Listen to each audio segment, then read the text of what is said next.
Nous voici pour notre prochaine étape. Donc, comme j'avais dit dernièrement, on va s'occuper des jambes.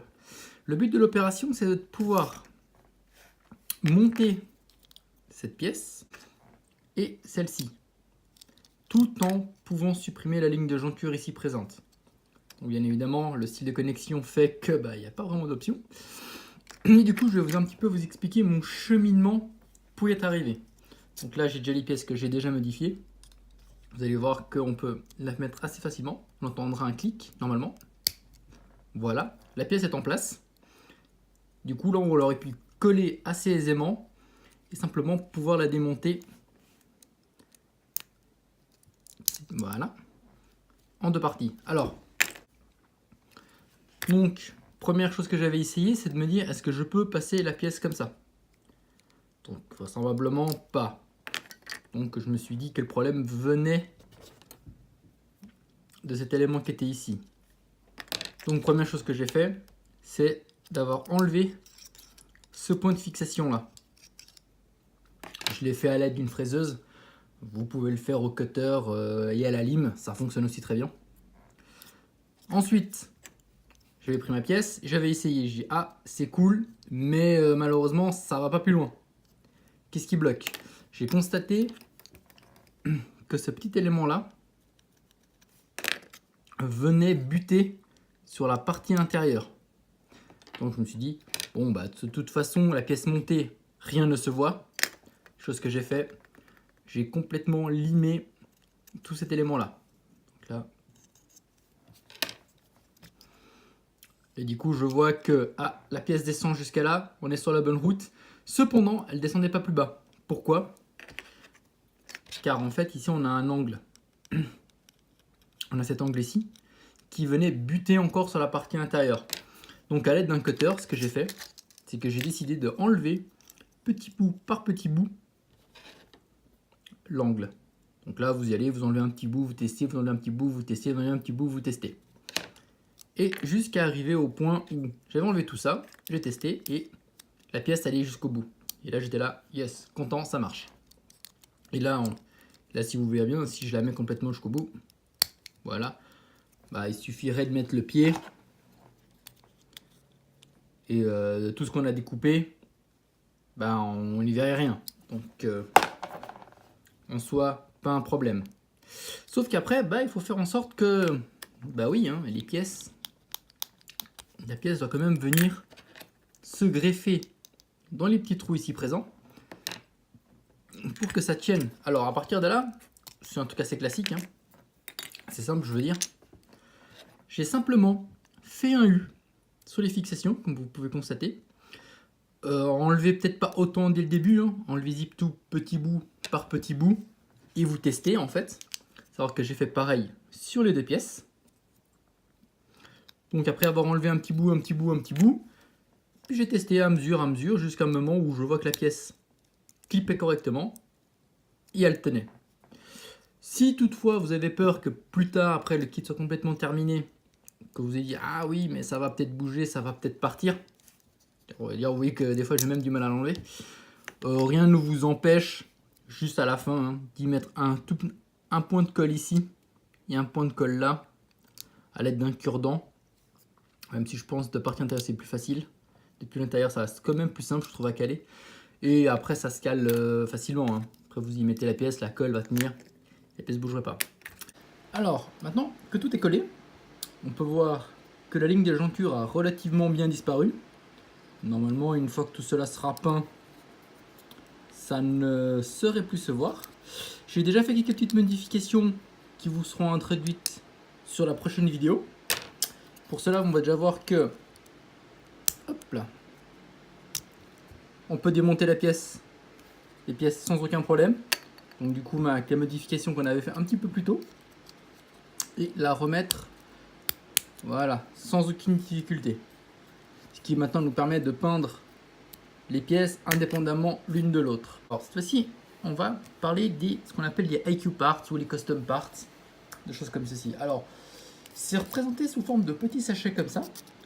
On en a différentes, hein.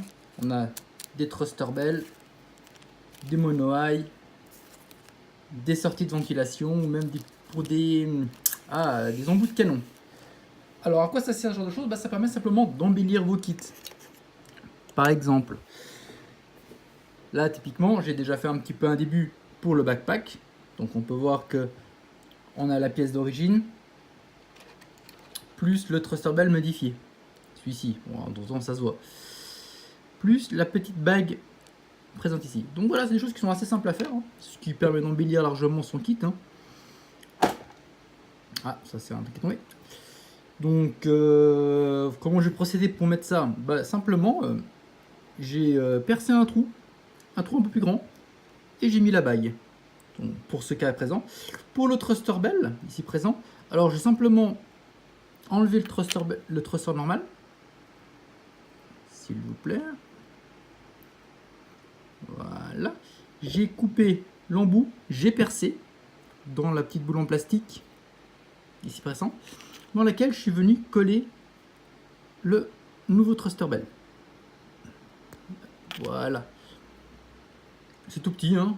Là il faudrait juste encore que je nettoie un petit peu la boule, mais une fois que c'est mis en place, franchement ça bouge pas, c'est joli, c'est cool. On peut également pour les yeux, hein, pour le mono eye, ce qui nous donne quand même un, alors là il n'est pas collé, hein, je l'ai juste mis pour pouvoir vous montrer, hein, ce qui nous donne quand même déjà un cachet un petit peu différent sur le kit, hein, un peu plus menaçant, un peu plus moderne. Hein.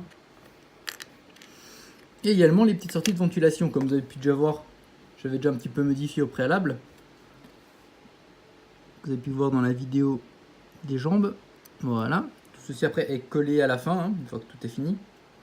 Ce qui nous donne un petit cachet. Hein. Assez sympa. Il existe aussi d'autres choses en fait qui est conçu par Kotobukiya, qui sont justement des sorties de ventilation. Alors je pensais justement, on a cette moulure ici qui sert vraiment pas à grand chose. Et je pensais éventuellement y mettre une petite ventilation. J'en ai déjà prédécoupé une pour essayer. Hein. Pour si le résultat me plaisait. Voilà. Ça donnerait quelque chose à peu près comme ça. J'hésite si ça va être celui-ci ou un petit peu que le van un peu plus épais. Voilà. Hein. Après ça sera encore une fois, ça sera collé un petit peu. Alors là je pense pas que je le collerai pas à la fin, je le collerai avant. C'était juste pour vous parler de ces custom parts. Alors franchement, c'est des choses qui sont vraiment très chouettes. Hein. Surtout si on aime donner un petit peu d'embellissage à nos kits. Par contre, sur long terme, ça peut quand même être assez coûteux. Hein, car rien que pour un jeu de thruster bell, on est déjà peut-être à 600-700 yens. Hein. Donc ils viennent par pack de 4. Donc si vous en achetez déjà un sacré paquet, ça peut vite faire cher.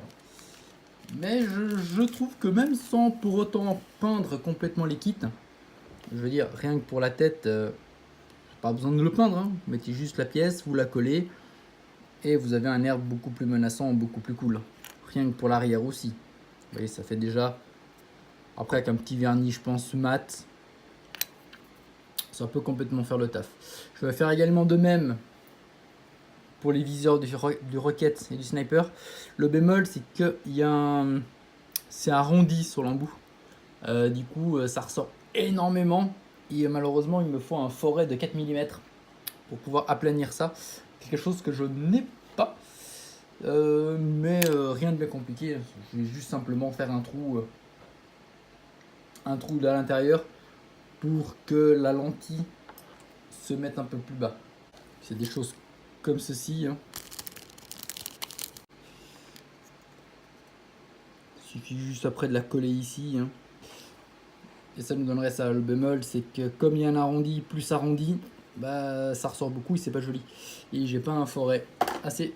Et j'ai pas un forêt de 0,4 pour m'occuper de ça. Mais ça, c'est une modification mineure. Je pense que c'est quand même un très bon début pour de la customisation assez simple.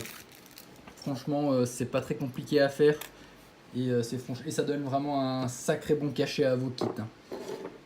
Donc voilà, ça sera juste pour cette vidéo. On parlera juste de ça. Donc j'espère que ça vous aura plu et restez connectés pour la prochaine étape. À bientôt.